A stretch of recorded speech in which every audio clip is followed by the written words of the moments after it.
ملي كنهضروا على المغرب تحت قيادة الملك محمد السادس ما كنهضروش على دولة عادية في إفريقيا، كنهضروا على كوكب بوحدو هرب بسنوات ضوئية على كل شيء. بينما بزاف ديال الدول في القارة مازال كتقلب على الطريق، المغرب بفضل حكمة ملكنا رجع هو القاطرة اللي جرى القارة كاملة.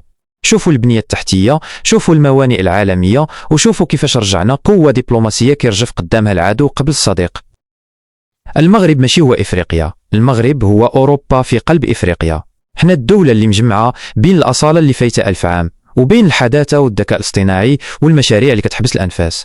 هادشي كامل ما جاش من فراغ، جاب ملك كيبغي شعبه وشعب وفي كيموت على بلادو. وتحية كبيرة لولاد وبنات بلادي المغاربة الأحرار في كل بقعة في العالم. نتوما هما السفراء ديالنا، نتوما اللي هزين الراية بالفخر والنيف المغربي اللي ما كيطيحش. شكرا لكم حيت نتوما هما السند، وحيت بفضلكم وبفضل ملكنا المغرب غادي يبقى ديما هو الأسد اللي كيحكم الغابة وما كيرضى غير بالقمة. عاش الملك وعاش المغرب شامخا، ولا عزاء للحاقدين.